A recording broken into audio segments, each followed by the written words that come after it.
Salve, João aqui. Vamos lá para mais um vídeo. Hoje a gente vai falar sobre arquitetura de software. Uma primeira pergunta muito razoável de se fazer é o que é uma arquitetura de software? E eu coloquei esse texto aqui, a gente vai dar uma lida nele. Vamos tentar entender um pouquinho por partes, né? A arquitetura de software é um conjunto de estruturas necessárias para discutir a respeito de um software, que compreende elementos, interações entre elementos e as restrições de ambos. Isso é um bocado denso de entender, então vamos dar os destaques para as partes mais relevantes. Então, estruturas necessárias para discutir. O objetivo por trás de uma arquitetura é servir como meio de comunicação, para que a gente possa fazer análises do que a gente está querendo fazer, de qual que é a proposta que a gente está adotando também para a solução de um determinado programa ou de um sistema. Serve também como meio de comunicação, como eu falei, para discutir se uma determinada estrutura é a mais adequada ou não para o que é solicitado para aquele contexto. Então, esse conjunto de estruturas que a gente usa como referência é um conjunto que compreende elementos de um sistema, as interações entre esses elementos e restrições que são impostas, tanto aos elementos quanto às interações. Então, a gente tem quais são os nossos agentes, a gente tem quais são as ações que esses agentes performam e até onde que eles podem ir, onde estão as definições dos escopos desses agentes e dessas ações, tá certo? Então, como que eu crio uma arquitetura, né? De onde que eu tiro isso? Então, como a gente falou aqui, elementos, interações entre elementos e restrições em cima de ambos. Aqui nesse sentido aqui tem um gancho muito forte com requisitos funcionais e requisitos não funcionais, tá certo? Então, quando você tem os seus requisitos funcionais, você tem elementos do tipo um sistema que eu gostaria de deixar comentários em vídeos ou acompanhar estatísticas sobre os meus vídeos. Eu gostaria de acessar em qualquer computador ou quero poder subir meus próprios vídeos, né? Isso são requisitos funcionais, são comportamentos que eu gostaria que o meu sistema ou que o meu programa permitisse o usuário fazer, tá certo?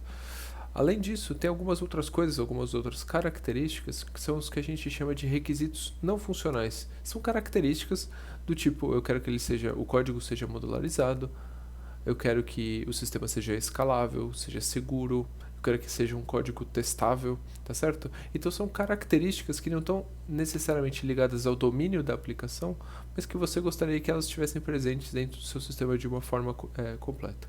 Tá bom? Então, quando a gente fala sobre requisitos funcionais e requisitos não funcionais, é a partir deles que a gente consegue tirar a base para modelar os nossos elementos, entender quais são as interações que eles fazem e onde vivem as restrições para cada uma dessas coisas, tá certo? Então, é a partir dos requisitos funcionais e não funcionais que a gente vai tirar. Um exemplo, se a gente tem diversos elementos que precisam interagir entre si e a gente tem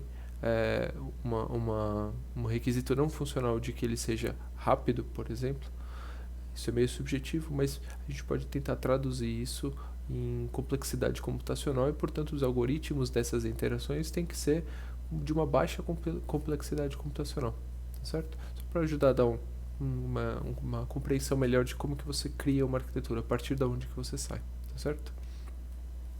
Agora, eu tenho a minha arquitetura, o que eu faço com ela? Né? Bom, o que fazer com a arquitetura? Usar ela como um framework para um design de código. E framework aqui a gente está dizendo como um molde, tá certo? Um estilo de trabalho, um estilo de pensar o seu design. Então ela vai guiar a criação de fato do designer de código. O que eu quero dizer com design de código? Design de código é uma representação em alto nível do código. A gente vai pensar em diagrama de classes, tá certo? UML, ou modelos de banco de dados, por exemplo, diagramas de interação, coisas desse gênero. E isso tem uma relação muito forte com os padrões de design, os famosos design patterns, que foram descritos no livro lá do Goff, né, da Gang of Four. Então, a arquitetura meio que molda o jeito que a gente pensa o design mais concretamente, ou seja, a gente se aproxima um pouquinho mais do código.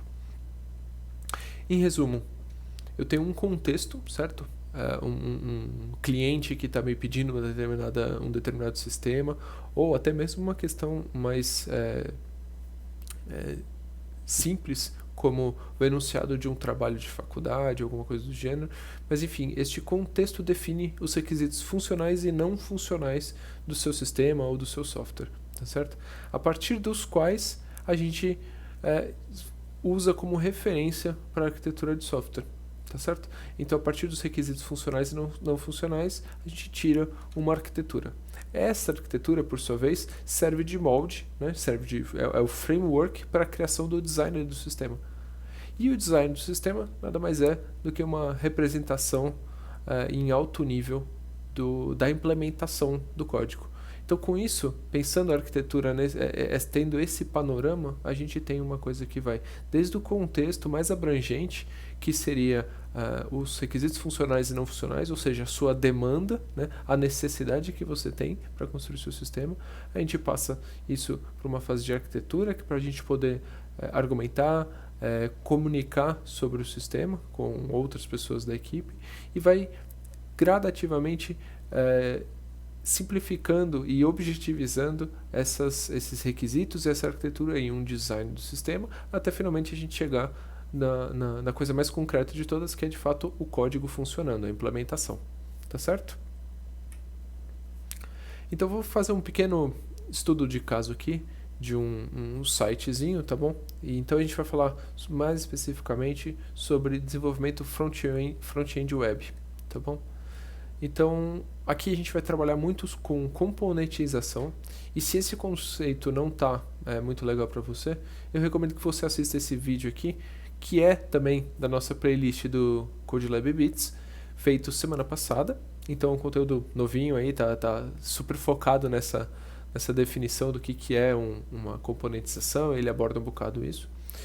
E, em particular, a arquitetura que eu vou apresentar aqui, que a gente vai construir junto, é baseada na arquitetura do framework chamado Nuxt.js, que ele é criado em cima do Vue.js, que é um dos frameworks de JavaScript para desenvolvimento de front-end, que usa esse conceito de componentização, tá certo? Então vamos lá. O nosso site de exemplo aqui, ele tem uma homepage, tá certo? Que, enfim, vai indicar coisas sobre o site, fazer um pouco de propaganda, contextualizar o cliente que cai nela. Na sequência, a gente pode ter, por exemplo, uma pessoa que fez um upload do vídeo e quer saber estatísticas sobre esse vídeo, então a gente tem um dashboard para que ela possa ver como é que está indo o vídeo, enfim, visualizar comentários, esse tipo de coisa. E a gente tem a própria página para assistir o vídeo, que é essa página que a gente está chamando de vídeo público, tá bom? Então vamos dar uma olhadinha. Aqui, então, a gente já consegue ver provavelmente diversos componentes para implementar, mas se a gente deixar tudo como componente, vai ficar muito solto, muito bagunçado. Então, o que eu vou propor é a criação de diversas outras abstrações que vão fazer parte da nossa arquitetura para poder guiar um pouco melhor do que a gente está falando. E para isso, a gente vai usar esse conceito de papel. Esse papel é a atuação, tá certo? É a responsabilidade de cada um dos componentes. E a gente vai perceber que tem algumas responsabilidades que são diferentes das outras. E se são responsabilidades diferentes, portanto são papéis diferentes, é razoável que a gente crie abstrações diferentes para cada um dos papéis, tá certo? Isso vai ajudar bastante na nossa comunicação, na nossa concretização da arquitetura, tá bom? Então a primeira coisa que eu coloquei aqui é que uma abstração chamada layout. O layout é um componente, a gente vai acabar implementando ele como um componente, então ele o papel dele é definir aspectos que são globais de todas as URLs do meu site. Então, coisas que estão presentes em qualquer uma das páginas de modo mais global, que eu não preciso depender de qual é o usuário que está logado, eu não preciso depender de qual URL que está especificamente, então eu estou numa rota, não depende de uma rota específica, tá certo? Então, se a gente olhar esses nossos 3 exemplos, aqui eu destaquei o que seria parte do layout. Eu cobri o que não seria pertinente ao layout. Então, vocês podem ver que esse footer, essa navbar aqui em cima, a gente tem essas partes elas estão se repetindo meio que globalmente ao longo de todo o sistema, tá certo? Então, isso a gente vai chamar de layout, é um componente do tipo layout, beleza? Agora, tem outro papel que a gente está vendo que ele corresponde àquele componente que responde a uma rota específica. Então, para cada link que você clica dentro do seu site que troca de página, você vai ter uma outra tela, uma outra visualização. Esse tipo de componente a gente vai chamar de componente página, que o papel dele é responder a uma rota específica. Então, por exemplo, a rota meusite.com/dashboard, tá bom? Ou /vídeo público, qualquer coisa do gênero. São só exemplos aqui, né? E que ele vai cuidar de todo o fluxo de dados. Então, por exemplo, se precisar fazer alguma requisição, essas duas páginas aqui provavelmente precisam buscar dados de outros lugares, né? Então, as estatísticas do vídeo ou os outros comentários, o próprio vídeo em si, né? Então, a gente vai chamar de página esse componente que faz essa amarração entre os dados. Ele que vai ficar responsável por saber qual que é a rota que precisa ser requisitada, fazer a requisição, distribuir esse conjunto de dados para os mais específicos componentes que vão cuidar delas, tá certo? Nesse caso aqui, a única atuação dessa página, desse componente tipo página, está sendo posicionar ali as suas demais partes ou subpartes, né? Então a gente tem essas duas coisas, de cuidar da rota, responder a uma rota, agrupar um determinado conjunto de subpartes, distribuir o conteúdo para elas, tá certo? Então a gente vai chamar esse papel de página. E por fim, aqui então eu destaquei, cobri de preto o que não era parte, né, o que já era do layout, e destaquei aqui as coisas que são as páginas. Por fim, a gente tem a última abstração que a gente vai criar, que é o mais simples de todos, que é o componente mesmo, que a gente já vem falando. Que ele serve de bloco de construção, ele cuida de uma parte específica do site. E a ideia é que ele seja justamente reutilizável, para que você possa definir em um lugar e instanciar ele ao longo do site quantas vezes for necessário, quantas vezes você precisar daquilo. Então, alguns exemplos aqui destacados, por exemplo, esses cards. Esses cards aqui vocês podem ver que eles estão repetidos aqui, cada um dos gráficos aqui no dashboard também está em cima de um desses cards, né? Um outro componente que a gente tem, que também é reutilizado e é parte do layout e da página, esse texto com um título destacado, ele está aqui em diversas vezes, né? Então, a ideia é que ele seja reutilizável, porque se algum dia você precisar fazer alguma alteração do tipo, eu quero trocar a fonte do texto, você vai em um único lugar, troca e ele vai, essa alteração vai se propagar, né, para as diversas instâncias que onde ele foi utilizado, tá certo? Então a gente tem agora três abstrações diferentes. A gente tem o layout, que é aquilo que a gente falou, são coisas globais, né, que vão ser utilizados em todas as visualizações, ou quase todas as visualizações do nosso site. A gente sabe que um layout ele meio que engloba uma página, então uma parte importante do layout é reservada para ficar trocando, que são as páginas. Cada URL que a gente tiver, a gente vai ficar trocando. Trocou a URL, troca um bloco ali no meio, né? No meio, não fisicamente, mas enfim, no contexto de um layout vai trocar. E isso que vai ser trocado a gente vai chamar de página, que é aquilo que responde a uma determinada rota do nosso site, que agrupa vários componentes, né? E essas duas abstrações, ambas dependem e fazem uso de diversos componentes, que são aqueles blocos de construção mais básicos, tá certo? Então, para retomar um pouquinho lá do começo da arquitetura, a arquitetura de software é um conjunto de estruturas necessárias para discutir a respeito de um software, que compreende os elementos, interações entre esses elementos e as restrições de ambos, tá certo? Então aqui a gente tem uma estrutura para poder discutir a respeito dessa arquitetura de front-end que a gente está implementando, tá certo? Então aqui eu posso dizer se está bem modularizado ou se é fácil de atualizar ou não.